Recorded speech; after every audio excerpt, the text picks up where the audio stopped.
नमस्कार, मैं हूं अभिषेक उपाध्याय। आप देख रहे हैं टॉप सीक्रेट। टॉप सीक्रेट पर यूपी के टेक्निकल एजुकेशन मिनिस्टर आशीष पटेल के बारे में हम लगातार खुलासे कर रहे हैं।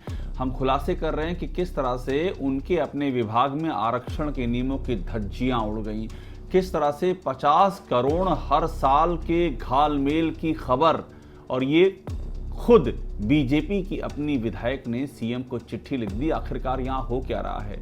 हमने ये बताया किस तरह से जो केंद्र के नियम हैं उनको दरकिनार कर दिया गया, जो बाकायदा इलाहाबाद हाई कोर्ट में जो खुद यूपी सरकार ने जो हलफनामा दिया है उसको भी दरकिनार कर दिया गया। मंत्री जी ने अपने ओएसडी की भी नहीं सुनी। उनका अपना ओएसडी जो उनको आगाह कर रहा था कि मंत्री जी आप नियमों के खिलाफ काम कर रहे हैं, नहीं सुनी, और सीधे लेक्चरर्स को एचओडी बना दिया गया।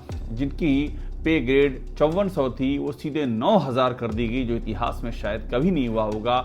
और जो सीधी भर्ती की पोस्ट थी जिन्हें लोक सेवा आयोग को भरना था, जिनमें कि आरक्षण मिलता, उनको सीधा प्रमोशन से भर दिया गया।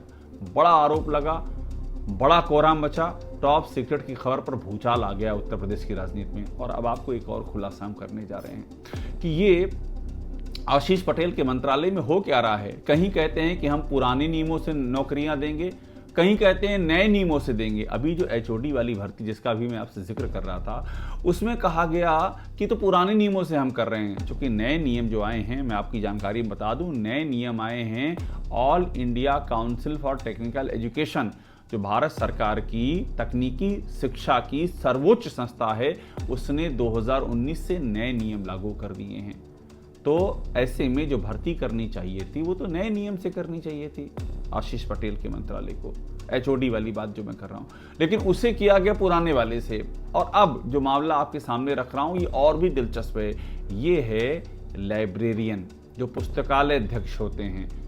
जो आशीष पटेल का जो विभाग है तकनीकी शिक्षा का, प्राविधिक शिक्षा यानी कि टेक्निकल एजुकेशन का, उसमें जो लाइब्रेरी के इंचार्ज होते हैं, पुस्तकालय अध्यक्ष होते हैं, उनके पोस्ट पर वैकेंसी का मामला है।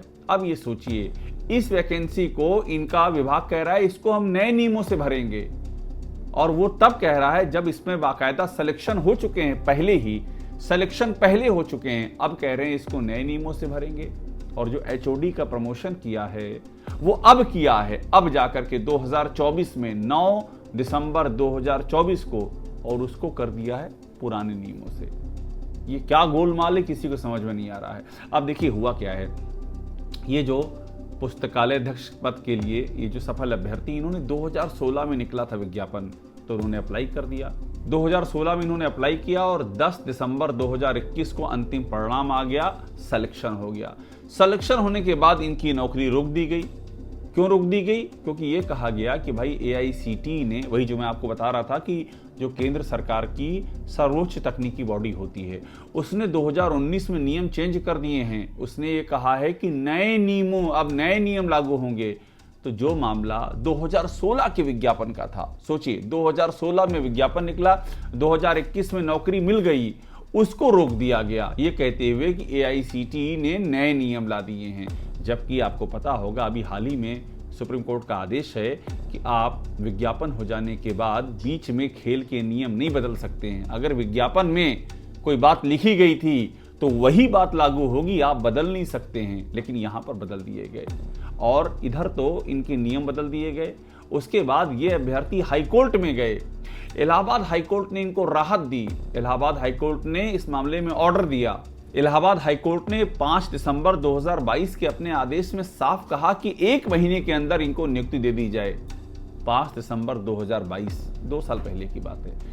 इलाहाबाद हाईकोर्ट ने कह दिया, फिर भी सरकार रड़ गई। आशीष पटेल जी के विभाग ने नौकरी नहीं दी, अड़ा रहा कि नहीं अब तो नए नियम आ गए हैं, हम पुराने से नौकरी कैसे दें। आप सुनिए ये जो इसके पीड़ित हैं वो क्या कह रहे हैं, इनकी बात सुनिए। एआईसीटीई की जो नियमावली है वह जो 2019 में आई है, जबकि हमारा विज्ञापन जो है वो 2016 का है। उस पर एआईसीटीई की नियमावली कैसे लागू हो सकती है? दूसरी बात यह है कि एक तरफ तो ये नियमावली हमें जो है नियमावली के आधार पर जो है कह रहे हैं कि आपका इस नियमावली के आधार पे होगा सिलेक्शन, हम जो है योग्यता ये रखेंगे, आपको नियुक्ति नहीं दी जा सकती। दूसरी तरफ ये जो है एचओडी वाले को जो है दे रहे हैं उनको बिना नियमावली के ही जो है प्रमोट कर दिया गया। और हम तो चयनित छात्र हैं, चयनित कैंडिडेट हैं, हमें क्यों आज तक जो है वंचित रखा जा रहा है नियुक्ति देने से। तो आपने जसवीर सिंह की बात सुनी, ये भी पीड़ित हैं, ये भी नौकरी की तलाश में दर दर भटक रहे हैं। वो नौकरी जो मिल चुकी है, ये क्वालिफाई कर चुके हैं, 2021 में नतीजा आ चुका है, 2022 में हाईकोर्ट कह रहा है कि दो ये नौकरी, और इसके बाद भी आशीष पटेल का मंत्रालय रोक के बैठा है, कह रहा है कि हम पुराने वाले नियम से चलेंगे। विज्ञापन है 2016 का, नौकरी मिली 2021 में, और नया नियम आया है 2019 में, विज्ञापन के बाद नया नियम आया है। लेकिन मंत्रालय कह रहा नहीं, हम तो नए वाले से चलेंगे, यहाँ नए वाले से चलेंगे। और जो अभी HOD की भर्ती कर दी, जो कि सीधी भर्ती की पोस्ट थी, जिस पर भर्ती कायदे से यूपी लोक सेवा आयोग को करनी चाहिए थी, वो कर दिया पुराने वाले से, उसमें नए वाले से नहीं चले। साहब गोलमाल है। अब ये मामला जब इलाहाबाद हाईकोर्ट ने दे दिया, आदेश दे दिया, उसके बाद भी इस मामले को, ये मामला रुक गया। M देवराज प्रमुख सचिव थे, उनका मैं कार्यालय ज्ञाप आपको दिखा रहा हूं। इस कार्यालय ज्ञाप में आप देखिए, बाकायदा लिखा हुआ है, इसमें ये लिखा हुआ है कि इलाहाबाद हाईकोर्ट ने दिसंबर 2022 में आदेश दिया है कि इनको नियुक्ति दे दी जाए 1 महीने के अंदर। इसमें यह भी लिखा हुआ है कि हुआ क्या, इसमें देखिए पॉइंट नंबर 6 पे लिखा हुआ है कि ऐसा लगता है कि टेक्निकल एजुकेशन के डायरेक्टर ने ये लिखा यूपी SSC के सेक्रेटरी को 16/2/2018 में कि इस सिलेक्शन को रोक दिया जाए, और उस समय तक कोई AICTE ने नोटिफिकेशन जारी नहीं किया था। नोटिफिकेशन जारी हुआ 1/3/2019 को, यानी कि उन्होंने एंटीसिपेशन किया चेंज ऑफ लॉ। इसमें लिखा हुआ है, it appears to have been issued in anticipation of change of by the AICTE। गजब का कारनामा हुआ है, यानी कि ये एंटीसिपेट करते हुए कि नियम बदलने वाला है, ये इसका अनुमान लगाते हुए यूपी के टेक्निकल एजुकेशन के डायरेक्टर ने लिख दिया। सोचिए, उसने ये लिख दिया कि इसको भर्ती को रोक दिया जाए। अभी नया नियम आया भी नहीं है और पहले ही लिख दिया। ये कार्यालय ज्ञाप में लिखा है। तो इन सब चीज़ों को लेकर के, इन्हीं सब बातों को लेकर के ये अभ्यर्थी आशीष पटेल के पास गए। अब आशीष पटेल का रुख क्या था वो भी सुनिए जरा इन्हीं अभ्यर्थियों की जुबानी। इस बीच हम जो है इसके माननीय कैबिनेट मंत्री श्री आशीष पटेल जी के आवास पर भी हम गए थे, कार्यालय पर मिले।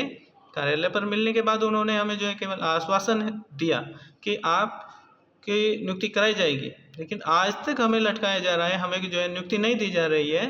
हम जाएं तो कहाँ जाएं? हम लोग सभी बेरोजगार हैं, सभी ओवरेज हो चुके हैं, अब क्या करें? आपके माध्यम से हम अपनी बात रखना चाह रहे हैं, यदि हो सके तो माननीय आशीष पटेल तक हमारी बात पहुंचाने का कष्ट कीजिए। तो आपने ये पूरी कहानी सुनी। कहानी यही है और सवाल वही है कि आखिरकार ये नियम ऐसे क्यों बदल जाते हैं। जिस भर्ती में आप चाहेंगे जो नियम लगा देंगे, जिस भर्ती को आप चाहेंगे ओके करेंगे, जिस भर्ती को चाहेंगे आप रोक देंगे। और उस पर इल्ज़ाम ये है कि 25-25 लाख रुपए ले लिए।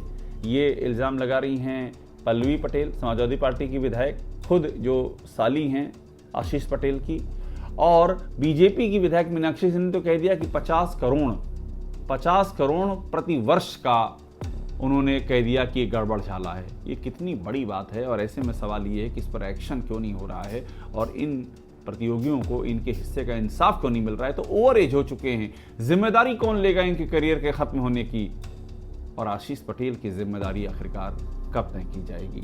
टॉप सीक्रेट देखते रहिए, लाइक कीजिए, सब्सक्राइब कीजिए, बेल आइकन दबाइए। आपको सारी खबरें यहाँ मिलेंगी जो आपको और कहीं नहीं मिलेंगी, सिर्फ यहीं मिलेंगी।